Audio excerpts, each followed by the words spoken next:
안녕하십니까. 공병호TV의 공병호입니다. 사람들이 별반 관심을 갖지 않는 그런 기사에서 의외의 사실을 발견할 수가 있습니다. 7월 7일 날 주호영 원내대표가 당 원내대책회의에서 행한 발언을 조선일보의 김민우 기자가 소개했습니다. 다른 신문들도 적당히 소개했습니다만은 메이저 신문들은 크게 관심을 갖지 않았습니다. 주 원내대표의 발언을 소개한 기사의 첫 부분은 윤석열 몰아내기에 광분하고 있는 추미애 법무부 장관을 나무라고, 또한 그의 행동이 결코 단독 행동이 아니라 청와대 협조와 허락하에서 이루어지는 그런 행동임을 지적하고 있습니다. 그런데 그 다음 발언이 눈길을 확 끕니다. 첫 번째 질문은 주호영의 파격적인 발언입니다. 당 차원에서 혹은 미래통합당의 고위당직자의 발언 가운데서 이번처럼 4.15 총선의 유효성에 대해 발언한 것은 거의 처음이라는 생각이 듭니다. 김민우 기자의 취재에 따르면 주호영 원내대표의 발언은 정확하게 다음과 같습니다. 4.15 총선이 말끔히 정리되지 않아서 후유증이 계속되고 있습니다. 총선 직후 한 달간 전국에서 130여 건의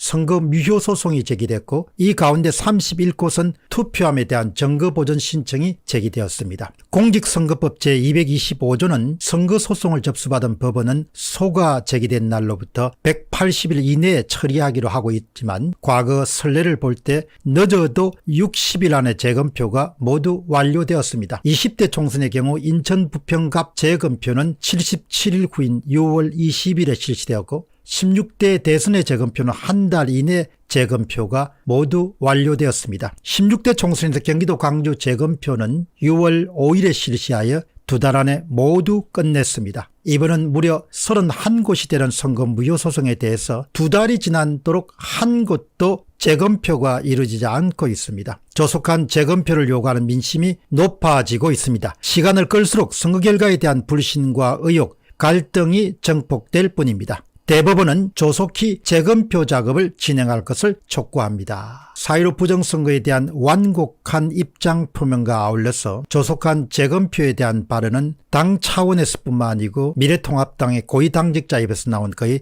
최초의 발언이지 않겠나, 그런 생각을 하게 됩니다. 그런데 더더욱 놀라운 일은 이 기사에 대해서는 그 흔한 댓글 하나 달리지 않았습니다. 기자 역시 기사 제목을 추미애에 맞춰가지고 주호영, 추미애 수사지휘권 발동, 청와대가 배후 조정이다, 이렇게 뽑았을 뿐입니다. 그러니까 이미 재검표 촉구란 부분에 대해 사람들은 깊은 관심을 갖고 있지 않음을 뜻합니다. 다음 질문은 우리가 알아야 할 일입니다. 지금 한국 사회에서 일어나고 있는 정치 권력과 관련된 무리한 일들은 거의 대부분이 4.15 총선과 깊이 연결되어 있습니다. 지금 한참 문제가 되고 있는 추미애 장관의 검찰총장 지휘권 박탈이나 또 검찰 수사에 대한 직접 개입 사례들은 모두 다 압도적인 의석을 차지한 더불어민주당의 권력 행사에서 비롯되었습니다. 많은 국민들이 정당한 방법으로 더불어민주당이 176석이라는 압도적인 의석을 차지하였다면 그것은 합법적인 절차를 따랐기 때문에 수긍하고 받아들일 것입니다. 그러나 지금 정말 많은 사람들은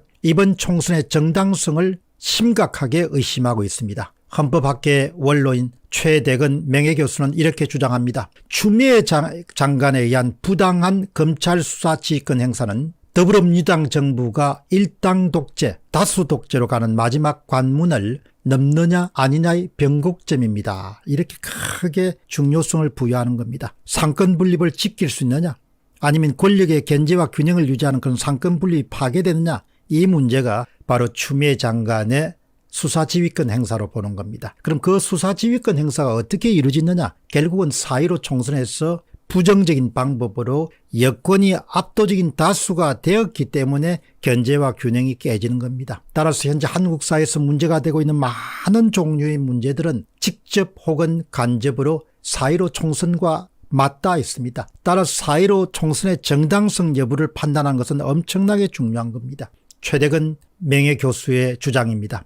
대한민국의 중심 기둥인 자유민주주의와 시장경제의 토대가 되는 법의 지배 원리, the rule of law의 길인지 그쪽으로 갈 것인지, 아니면 법에 의한 지배, the rule by law의 길인지의 갈림길이기 때문이다. 앞에 the rule of law, 법치의 길, 법의 지배 원리에서는 법은 인간의 존엄과 가치 및 정의와 한몫이며 사법권 독립으로 대표되는 권력의 분립과 견제와 균형의 원리와 함께 정치 권력, 살아있는 권력의 통제가 핵심 기능이다. 검찰은 살아있는 권력을 견제하는 핵심 기능이다. 후자, 법에 의한 지배, The rule by law는 일당 영도주의, 민주적 중앙집권제 원리에 의해 권력의 분립과 견제와 균형의 원리는 없고 정치 권력 통제의 기능도 없으며 일당이 지배하는 의회 재정법률이 위에서 하층까지 일사불란하게 통제하는 북한과 중국으로 가는 것을 뜻한다. 따라서 우리는 4.15 총선에 대해서 재검표 작업이 누가 당선되고 당선되지 않고라는 문제를 떠나서